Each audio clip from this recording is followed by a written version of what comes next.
নমস্কার বন্ধুরা, আধ্যাত্মিক দর্শন চ্যানেলে আপনাদের সবাইকে জানাই স্বাগত। আশা করছি প্রত্যেকেই ভালো আছেন এবং সুস্থ আছেন।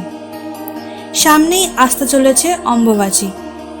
হিন্দু ধর্মের একটি গুরুত্বপূর্ণ উৎসব হলো অম্বুবাচী। এই উৎসবের সঙ্গে জড়িত রয়েছে শাস্ত্রের নানা কাহিনী। এটি বিভিন্ন জায়গায় বিভিন্ন আঞ্চলিক ভাষায় অম্বুবতী নামেও পরিচিত। ভারতের একাধিক স্থানে অম্বুবতী উৎসব রজ উৎসব নামেও পালিত হয়। অম্বুবাচী একটি বাৎসরিক উৎসব এবং আছে অনেক রীতিনীতি ও বিধিনিষেধ। আমাদের সনাতনীদের এগুলি অবশ্যই মেনে চলা উচিত। আজকালকার দিনে এমন অনেক বন্ধুরাই আছেন যারা অবজ্ঞাবশত হিন্দু ধর্মের অনেক রীতিনীতি ও বিধিনিষেধ মানতে চান না। সেই সমস্ত বন্ধুদের উদ্দেশ্যে আজকের এই ভিডিওটি বানানো হয়েছে।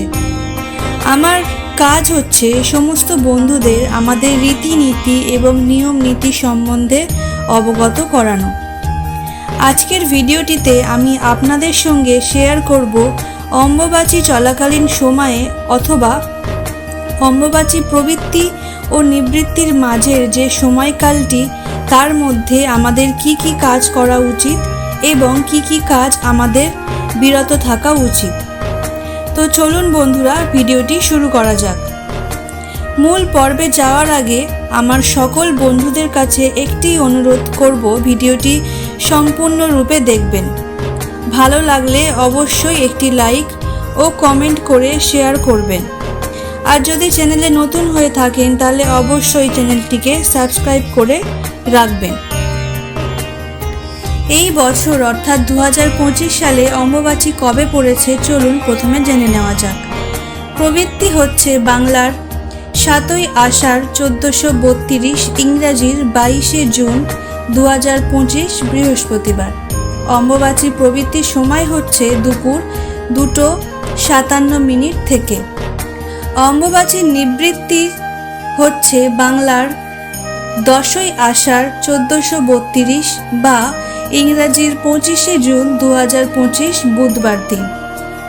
অম্বুবাচী নিবৃত্তির সময় হল দুপুর 3:29। এমন অনেক নিয়ম বিধি আছে এবং বিধিনিষেধ আছে যার কিছুটা অন্তত আমাদের মেনে চলা উচিত। অনেকেই মনে করেন অম্বুবাচী কেবল সাধু, সন্ন্যাসী ও তান্ত্রিকরাই করেন, কিন্তু এই তথ্যটি সম্পূর্ণ ভুল। অম্বুবাচীর মধ্যে এমন অনেক বিধিনিষেধ আছে যা সবার জন্যে, এগুলি সবারই কিন্তু মানা উচিত। তাহলে চলুন বন্ধুরা জেনে নেওয়া যাক, কারণ সামনেই আসতে চলেছে অম্বুবাচী। এই নিয়মবিধিগুলি শাস্ত্রসম্মত, এতে আমার কোনো মতামত নেই। হিন্দু শাস্ত্রে এবং বেদে পৃথিবীকে মা বলা হয়ে থাকে। এমনকি পৌরাণিক যুগে ধরিত্রীকে মাতা বলে সম্মত করা হয়েছে। মনে করা হয় আষাঢ় মাসের মৃগশিরা নক্ষত্রের চতুর্থ পদে ঋতুমতী হয় ধরিত্রী। পূর্ববয়স্কা ঋতুমতী নারীরাই কেবল সন্তান ধারণের সম্মত হয়। তাই অম্বুবাচীর পর ধরিত্রী ও শস্য শ্যামলা হয়ে ওঠে। সতীপীঠের অন্যতম আসামের কামাখ্যা মন্দির। এই কামাখ্যা মন্দিরেই পড়েছিল সতী দেবীর যোনি ও গর্ভ। তন্ত্র সাধনার অন্যতম পীঠ এই মন্দির। প্রতি বছর অম্বুবাচীর এই 3 দিন কামাখ্যা মন্দিরে বিশেষ উৎসব ও নানা খেলার আয়োজন হয়। দেশ বিদেশ থেকে ভক্তরা ভিড় জমায় মন্দিরে। হিন্দু শাস্ত্রে এমন কিছু কাজ রয়েছে যা অম্বুবাচীতে একেবারেই করা উচিত না, অর্থাৎ অম্বুবাচীর প্রবৃত্তি ও নিবৃত্তির সময়কালের মধ্যে এই কাজগুলি করা উচিত নয়।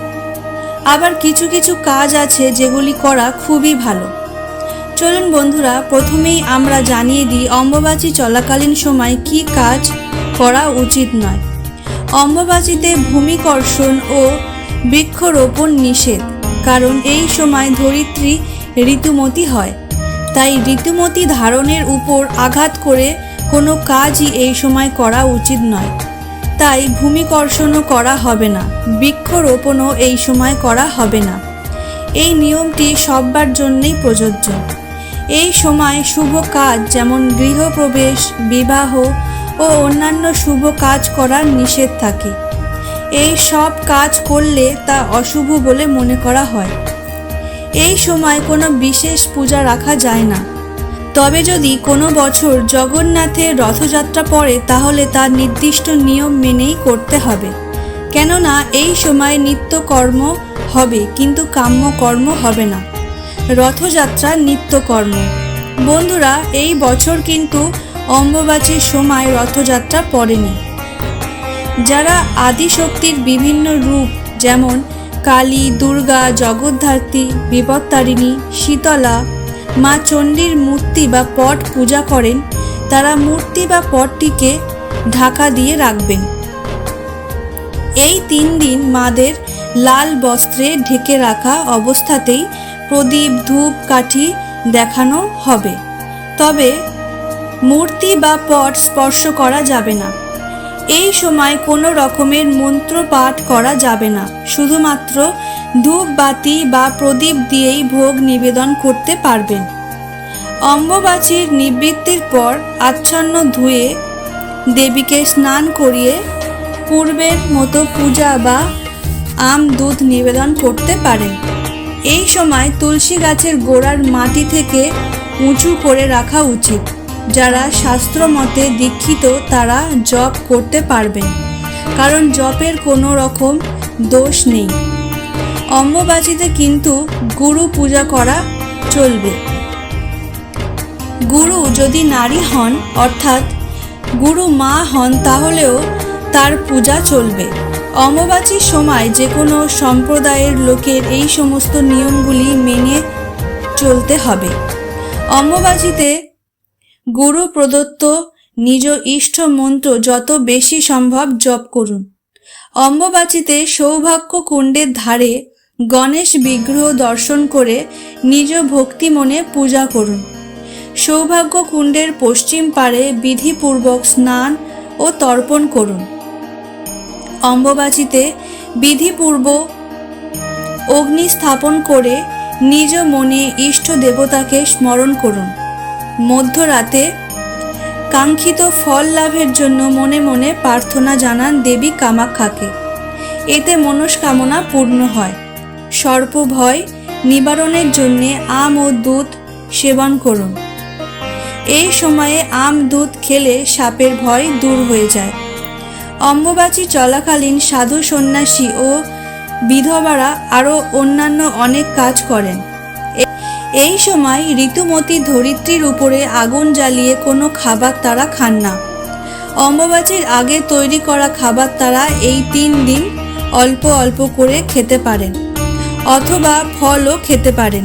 তাছাড়াও এনাদের স্নান করার জল ও এই 3 দিনের জন্য তুলে রাখা উচিত।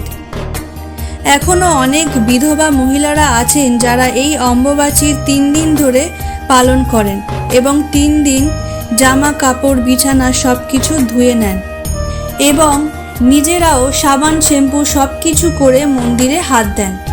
আর অম্বুবাচী নিবৃত্তি হয়ে যাবার পরই তারা গরম খাবার খান।